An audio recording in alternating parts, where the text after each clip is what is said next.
$340,000. Vanished. And the wallet still said $340,000. No hack, no scam, no warning. Just a number on a screen that meant absolutely nothing. Charlie was not stupid.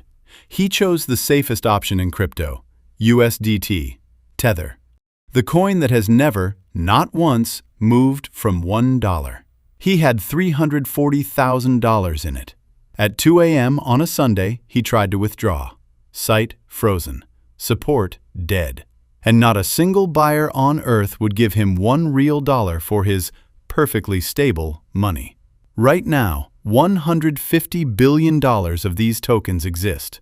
Families, workers, investors, all of them sleeping peacefully, certain their dollars are safe, backed, and waiting. None of them know what Charlie knows.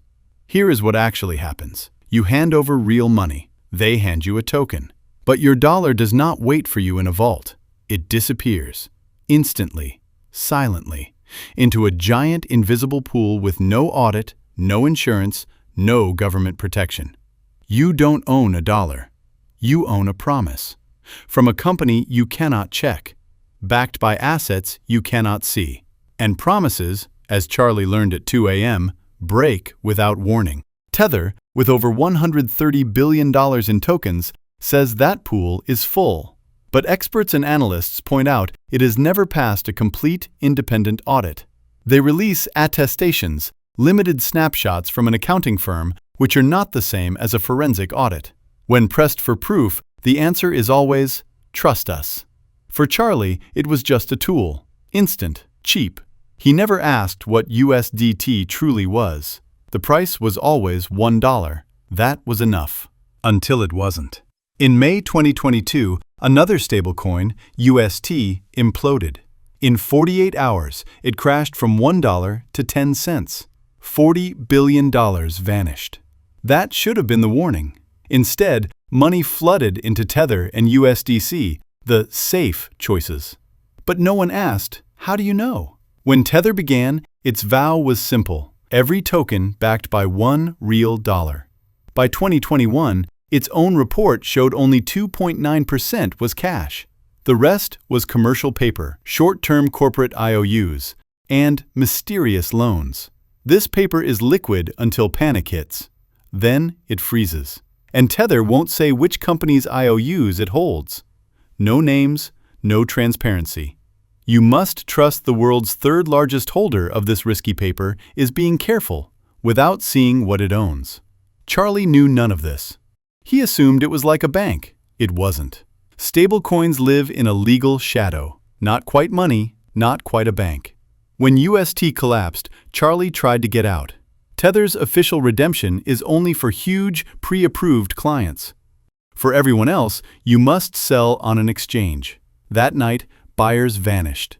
The price sank. 96 cents, 94 cents, 91 cents. His $340,000 became $309,000.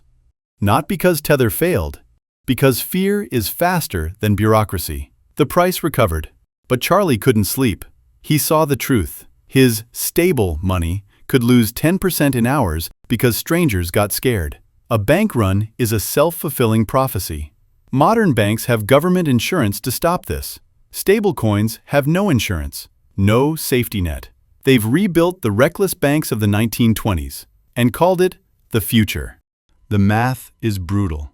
Tether has 130 billion tokens. If just 10% want cash at once, $13 billion, the market for its commercial paper couldn't handle it. They'd have to sell into a panic, a death spiral. You don't need a real crisis. You only need the rumor.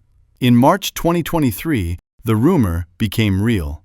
Silicon Valley Bank failed. It held billions for Circle, the company behind USDC. USDC broke its $1 peg. It fell to 87 cents. Panic spread. Bitcoin plunged. Charlie had moved half his money to USDC for safety. Now both his safe choices were cracking. The U.S. government rescued SVB depositors. The panic stopped. USDC returned to $1.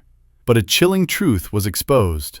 The government saved USDC because its failure threatened the real financial system.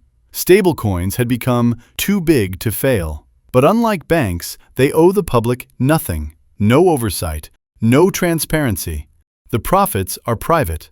The risk belongs to everyone. $150 billion is a speck next to the US money supply. But it's not an isolated speck. It's the plumbing of crypto. If stablecoins die, the shockwaves hit any system touching them. Think of a family in Nigeria using USDT to save from a collapsing currency. They are not gamblers. They are survivors. If Tether fails, their lifeboat sinks. Charlie pulled all his money out. Into real dollars in a real bank. It was slower, less convenient. But convenience was the trap. The final truth was in Tether's own legal terms. Tether can delay giving you your money. You give up all rights to sue for losses. In plain English, when disaster comes, you are alone. Here is the unspeakable truth. Stablecoins work perfectly until the moment they don't. And when that moment comes, there is no rescue. Just millions learning their dollars were never there. The $150 billion question is not if this will face a crisis. It's what survives the crisis when it comes. The rewards are twisted. Stablecoin companies profit from secrecy. Full transparency would kill their profits. So they give you attestations, not audits. Promises, not proof. Cryptocurrency was born to remove trust from finance. Stablecoins are the ultimate betrayal. They are the most secretive, most faith-dependent part of crypto, and they are the foundation it's all built on. If you hold stablecoins, ask yourself, can you prove they are backed by real assets? Can you guarantee you get your money back in a panic? If the answer is no, you are not holding a stablecoin. You are holding an IOU from a company you cannot check, backed by assets you cannot see. That is not stability. That is a systemic disaster with a clever logo. Charlie lost $23,000 in the USDC panic, not because the system broke that day, but because he finally saw the cracks. The only stable position in a broken game is not to play. The lesson is clear. Trust code, not companies. Verify. Don't just believe. Diversify your risk, and never let convenience become your only strategy. The numbers on your screen look perfectly fine today. They looked fine for Charlie too, right until 2 a.m. when they meant nothing. History's biggest collapses never announced themselves. No alarm, no warning. One day everything was stable. The next day, gone. And the people who lost everything had one thing in common. They saw the signs and thought it won't happen to me. You are not holding a dollar. You are holding a countdown. The question is not if this system breaks. The question is whether you will be inside it when it does. The exit exists, but only before the panic starts. If this opened your eyes, subscribe right now.